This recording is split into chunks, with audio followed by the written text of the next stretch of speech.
Seriozisht. Mos e kaloni gjithë jetën duke bërë diçka që se duroni dot. Ne duhet ta duam jetën dhe ne duhet ta shijojmë jetën dhe s'mund ta bëni këtë nëse bëni diçka tjetër veç asaj që ju jeni.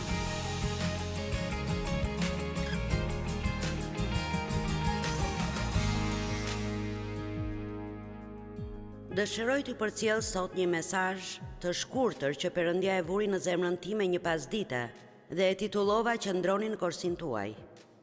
E dini, po të mendoni kur jepni makinës, nëse do të dilni nga korsia juaj, ka gjasa të pësoni ose të shkaktoni një aksident. Dhe jeta jonë është e ngjashme me këtë, ne duhet të dim se cila është korsia jonë dhe të ecim aty, e të qëndrojmë aty. Dhe e dini, kur ju zbuloni se cili është vendi juaj i dashur, ose se çfarë supozohet që ju të bëni, për çfarë keni dhunti dhe për çfarë keni talent, djalli do të përdor të gjitha mënyrat e tij që të përpiqet t'ju nxjerrë prej andej. Dhe një nga gjërat që do të ndodhë është se ne do ta krahasojmë veten me njerëzit e tjerë dhe ndoshta ne nuk po bëjmë atë që ata po bëjnë. Dhe ndoshta na duket sikur ajo që ata po bëjnë është më e rëndësishme, apo është më e mirë se ajo që bëjmë ne. Ne bijem në këtë kurth dhe unë mendoj se ndoshta të gjithë e bëjnë këtë, të paktën një herë në jetë. Për disa njerëz është problem për gjithë jetën dhe përpiqen të jenë diçka që realisht nuk janë. Ne mendojmë se mund të jemi si ky person apo si ai person, ne duhet të veprojmë si ai, apo të veprojmë si ai, apo të jemi të aftë të bëjmë atë që bën ai. Dhe jo vetëm që e mendojmë këtë, por një gabim i madh që qenjet njerëzore bëjnë është se mendojnë se nëse janë të zotë në diçka, edhe të tjerë duhet jenë të zotë në atë gjë. Forca tani. Sa nga ju acarohen me njerëzit e tjerë me të cilët janë në marrëdhënie, për shkak se nuk i bëjnë gjërat aq shpejt sa i bëjnë ata, apo sipas mënyrës që i bëjnë ata, ose nuk mund t'i bëjnë fare ato gjëra, ndoshta janë fëmijët tuaj, ndoshta është personi që jeni martuar. Në një martesë ju bini në dashuri pothuajse gjithmonë me dikë që është i ndryshëm nga ju. Dhe kur martoheni me të, përpiqeni ta ndryshoni atë dhe ta bëni siç jeni vetë. Dhe ky është një gabim i madh, sepse arsyeja pse ne tërhiqemi nga njerëzit që nuk janë si ne është se kemi nevojë për ta. Ne kemi disa dhunti, njerëz të tjerë kanë disa dhunti, dhe mënyra se si Perëndia do që trupi i tij të funksionojë është që secili prej nesh të sjellë atë që ka dhe të punojmë së bashku, pa u krahasuar asnjëherë dhe pa menduar se puna që ne bëjmë vendos se çfarë vlere kemi. Do ta them përsëri. Puna juaj, karriera juaj nuk vendosin se çfarë vlere keni ju. Amen. Ne nuk duhet të shohim më dikë tjetër dhe të mendojmë se duke qenë se duket sikur ai person ka atë që bota e quan punë të rëndësishme, dhe vini re thash që bota e quan si një punë të rëndësishme. Kjo bën që ai person të jetë më i rëndësishëm apo më i mirë se të tjerët. E vetmja gjë që ne duhet të bëjmë është të zbulojmë atë që Zoti do që të bëjmë, dhe ta bëjmë, dhe do të marrim një shpërblim të njëjtë. Nëse unë jam në platformë nga që është vendi ku Zoti më ka dhënë hirin të jem, dhe njerëzit më dëgjojnë mua të flas, apo nëse jam një këngëtar e mirë që nuk jam, por kishte disa njerëz tu që kënduan, dhe ndoshta pastaj mund të jetë dikush tjetër këtu, puna e të cilit është të ri këtu pas takimit dhe të pastroj gjithë sallën, ndoshta të pastroj edhe banjat që përdorëm ne dhe të laj të gjithë vendin, njerëzit ndoshta mendojnë, e po jam thjesht një pastruese. Nuk më pëlqen të dëgjoj një grua që thot unë jam thjesht një shtëpiake. Po ju them diçka, në momentin që e thoni këtë, unë jam thjesht kështu, tashmë jeni duke thënë se ju po e ulni veten tuaj, apo mendimet që keni për veten. Dhe po ju them diçka. Më kujtohet kur rria në shtëpi me 3 fëmijët e mi. Dhe po ju them se kjo nuk është thjesht një gjë. Po them se kjo gjë mund t'ju bëj çdo gjë vetëm të lira jo. Dhe është punë e madhe. Ju nuk jeni thjesht një nën shtëpiake. Ju jeni një nën, po kujdeseni për çdo gjë, gratë kujdesen për kaq shumë gjëra, dhe ato janë shumë të vlefshme, dhe kështu bëjnë shumë punë, dhe ato kanë një zemër të butë, dhe ato kujdesen për gjërat. Dhe unë dua që të gjithë ju të dilni prej këtej sot duke u ndjerë mirë me veten tuaj. Dhe unë dua që të gjithë të dilni prej këtej duke e ditur se nuk keni asnjë arsye apo të drejtë ta krahasoni veten tuaj me njerëzit e tjerë. Dhe nëse jeni duke e bërë këtë, unë dua që të mos e krahasoni më veten tuaj me njerëzit e tjerë. Nuk ka përse të dukeni si ata, të veproni si ata, të dini ato që ata dinë, të bëni atë që ata bëjnë. Ju thjesht duhet të jeni ju. Dhe mos kërkoni ndjes që jeni vetvetja. Ju duhet të jeni vetvetja, sepse gjithë të tjerët janë të zënë. Amen? Kështu, nëse dilni nga korsia juaj dhe përpiqeni të bëni garën e dikujt tjetër, me siguri që do të përplaseni në jetën tuaj. Dhe unë mund të them njerëzve që janë këtu sot dhe njerëzve që na dëgjojnë dhe na shohin në pajisje të ndryshme, se arsyeja e vetme pse ata janë të palumtur është se duan të jenë dikush që nuk janë. Po them, kjo është e vetmja arsye, dhe po e bëni këtë për arsyen e gabuar, sepse ju mendoni se duhet ta bëni atë gjë, nga që ju thonë se duhet, dhe ju e bëni. Të gjithë ata që bëjnë diçka mendojnë se edhe të tjerët duhet ta bëjnë atë. Por kjo nuk është mënyra si duhet jetë. E dini, unë dikur ulesha në kish dhe mendoja, sa do të doja të këndoja si ajo. Ajo ka një zë shumë të bukur, thjesht do të doja të këndoja si ajo. Perëndia më dha një mësim, ai tha, e di, unë u jap dhunti njerëzve të tjerë që ti t'i shijosh, jo që të bëhesh xheloze për to.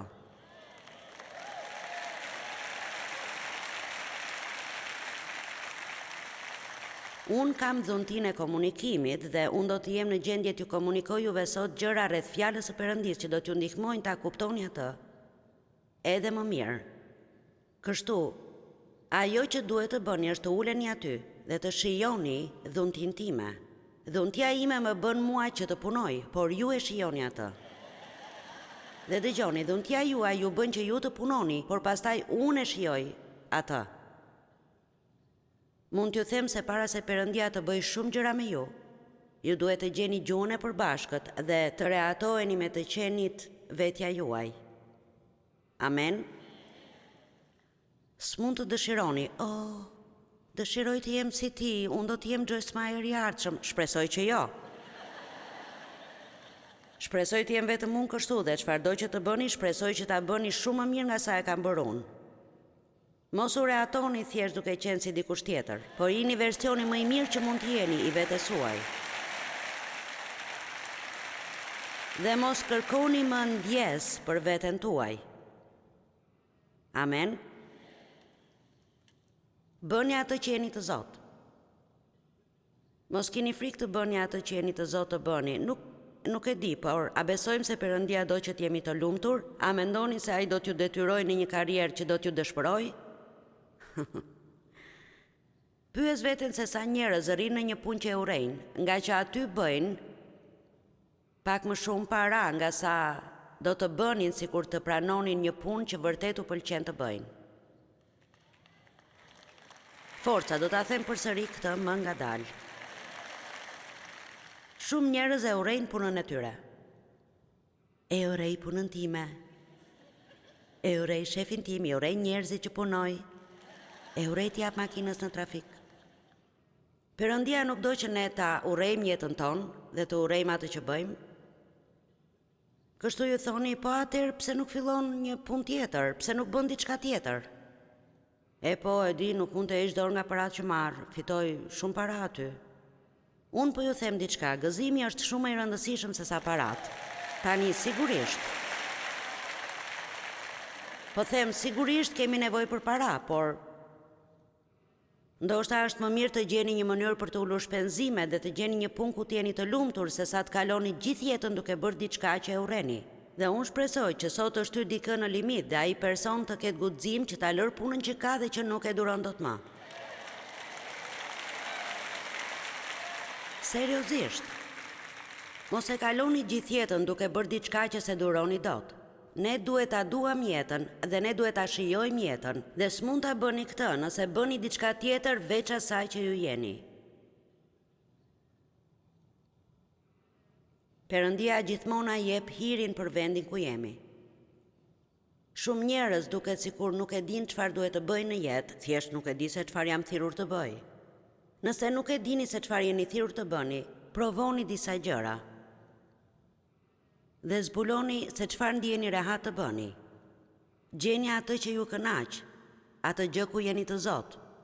Kur unë rash në dashuri me Jezusin, thjesht doja të shërbeja Perëndis, doja të punoja për të dhe të bëja çfarëdo që mundesha dhe isha e gatshme të provoja gjithçka. Nuk isha nga ata njerëz që presin gjithë jetën që Perëndia të thotë se çfarë i ka thirrur të bëjnë.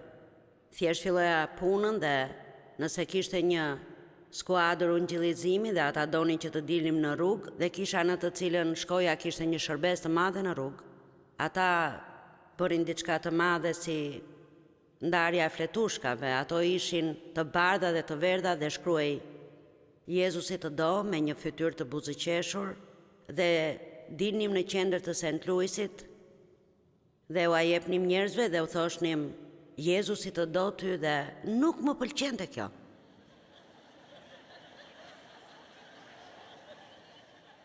Ju thoni, si mund ta thuash këtë që nuk të pëlqen të ndash fletushka ungjillizimi? Nuk më pëlqente. Ishte shumë e sikletshme, e detyroja veten ta bëja këtë.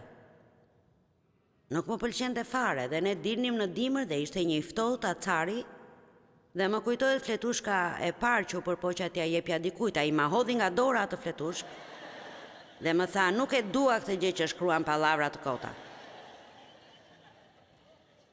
Por pastaj ka shumë njerëz të tjerë që janë vërtet të vajosur për këtë lloj ungjillizimi dhe nëse je një mëkatar, nuk do të doje të ishe në ashensor me ta sepse do të shpëtoheshe derisa të dilje nga aty.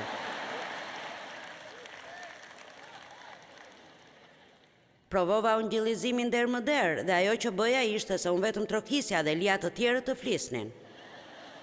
Por kur ngjitem këtu mund të më vini përballë 20 milion njerëzve dhe unë jam aq e guximshme sa të them çdo gjë që besoj se Perëndia dëshiron. Kështu pse mund të jesh para 20 milion njerëzve të flasësh dhe nuk do të përballesh me një person? Nuk e di këtë. Dhe madje s'më intereson. Ajo që unë di është se Perëndia ka menduar për çdo gjë dhe nuk ka përse ne duhet të bëjmë të gjithçka. Ne thjesht duhet të gjejmë atë gjë ku jemi të Zot dhe ta bëjmë atë. Dhe fakti që dikush tjetër është rehat kur e bën atë, nuk do të thotë se ka diçka që nuk shkon me mua apo diçka që nuk shkon me ju nga që nuk duam ta bëjmë. Po më dëgjoni. Besoj se dikush sapo u bë i lirë. Unë e bëra këtë gjë në rrugë për një kohë të gjatë dhe ajo thjesht nuk më jepte kënaqësi. Nuk e shijoja, thjesht si ishte për mua. Pastaj u ndjeva fajtore nga që nuk më pëlqente. Ndihesha sikur duhet ta pëlqeja atë, duhet të doja ta bëja. Dhe unë mendoj se ndonjëherë si drejtues ne nuk arrim ta kuptojmë atë që jemi duke bërë. Në kishën ku unë shkoja në atë kohë, ata na shtynin aq shumë në shpërndarjen e fletushkave të ungjillit kudo ku ne shkonim, saqë unë arrita në pikën ku nuk doja të dilja fare nga shtëpia. Sepse ndjesha sikur e vetmja gjë që mund të bëja ishte të takoja të panjohur dhe t'u jepja fletushka ungjilli. Ma merr mendja se ju jeni të guximshëm dhe asgjë nga këto s'ju shqetëson, ju pëlqen ta bëni këtë. Dhe pastaj mbaja fëmijët e vegjël, u duhej një kujdestare. Dhe kaluan vetëm 2 javë, edhe unë edhe bebet e dinim se nuk isha thirrur për këtë.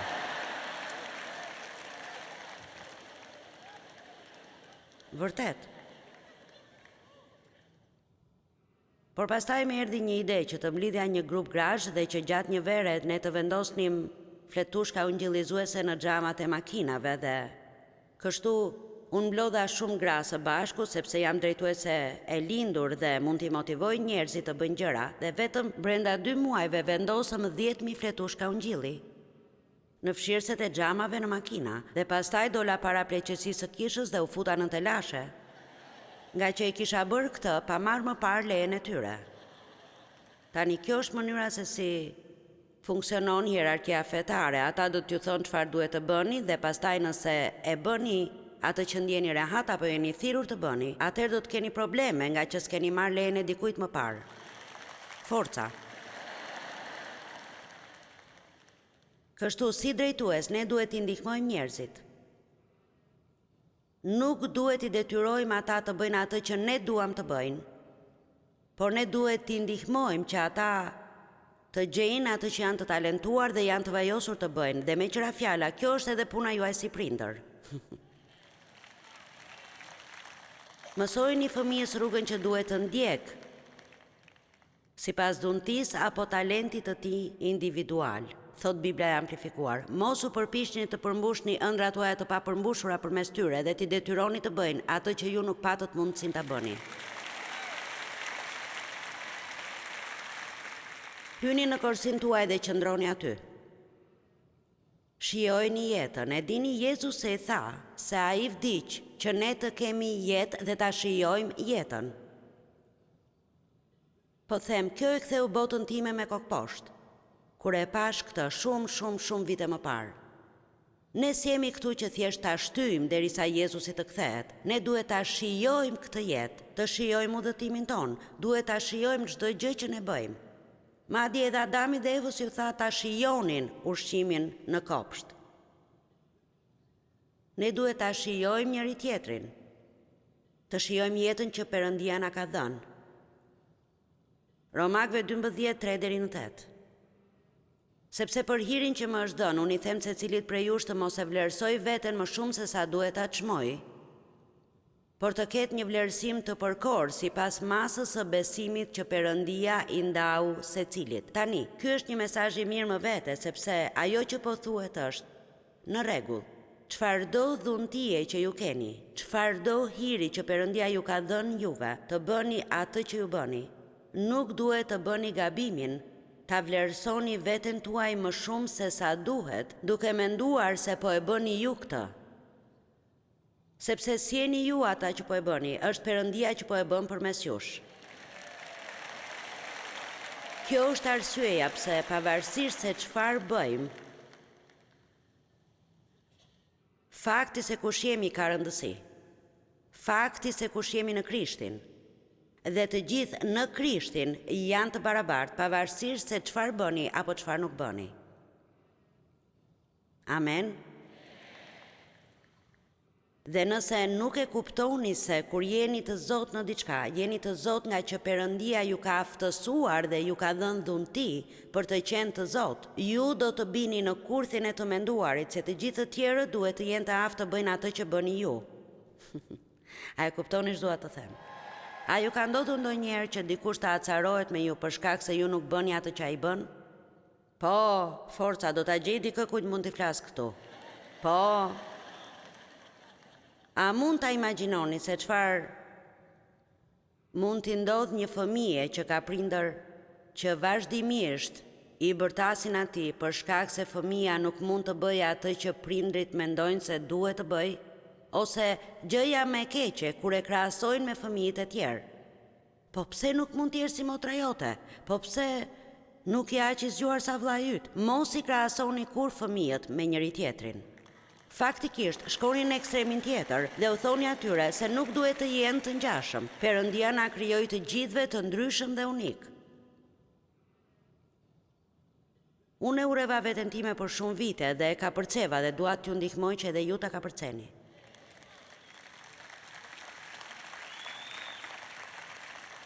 Sepse sikurse në një trup kemi shumë gjymtyr, dhe të gjitha gjymtyrët nuk kanë të njëjtin funksion. Pavarësisht sa shumë dëshironi, ju thjesht nuk mund të bëni çdo gjë që dikush tjetër mund të bëjë. Faleminderit. Ti pas ke nevoj për këtë. Mund të ndjej se disa nga ju janë të tensionuar. Forca, ne nuk shkojmë në kishë t'i bëjmë përshtypje njëri tjetrit. Po ju them diçka, për sa kohë ndjeni nevojën të bëni përshtypje, s'do të jeni të lirë.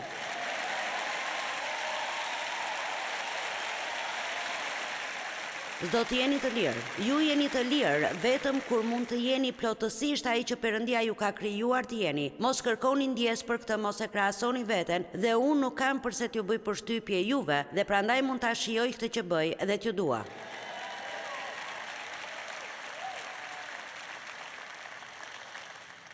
Dhe unë vërtet e ndjej në zemrën time se dikush nga ju do të bëhet i lirë sot. Vërtet do të bëhet i lirë, jam në rregull. Unë jam mirë, nuk ka asgjë që nuk shkon me mua, sepse unë nuk jam ti. Nuk ka asgjë që nuk shkon me mua nga që peshoj 5 kg më shumë se ti dhe pavarësisht se çfarë bëj nuk i humbas dot. A nuk i doni ata njerëz që harrojnë të hanë? Unë mund të harroj shumë gjëra, por nuk harroj kur të ha. Amen. Dikush heq pijet me gaz nga dieta dhe humbet 25 kg. Dhe dikush mund të jetoj me bukë e ujë të shtoj në peshë. Le të vazhdojmë.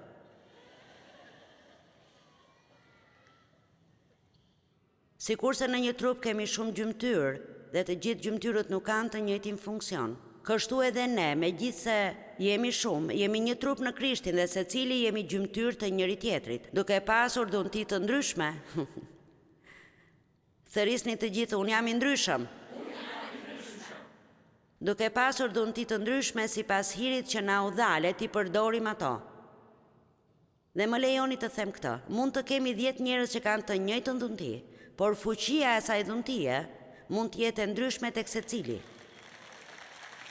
Mund të kemi 10 njerëz që kanë zë të bukur, por kemi vetëm një që vërtet është më i veçantë. Mund të kemi një pastor që i shërben një kishe me 300 njerëz dhe pastaj kemi dikë tjetër që mund t'i shërbej të gjithë botës.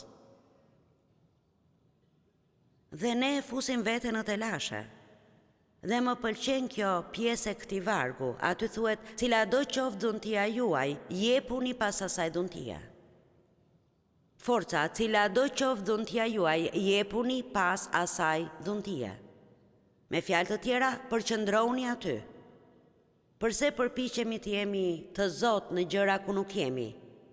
Nëse keni nivelin 2 në diçka, mund të luftoni gjithë jetën dhe ndoshta shkoni te 4.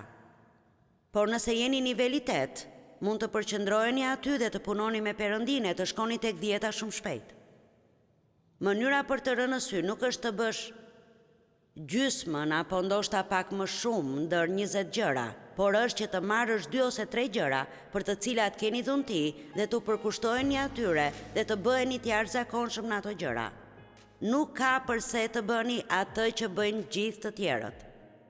Nuk ka përse të bëni atë që bëjnë gjithë të tjerët.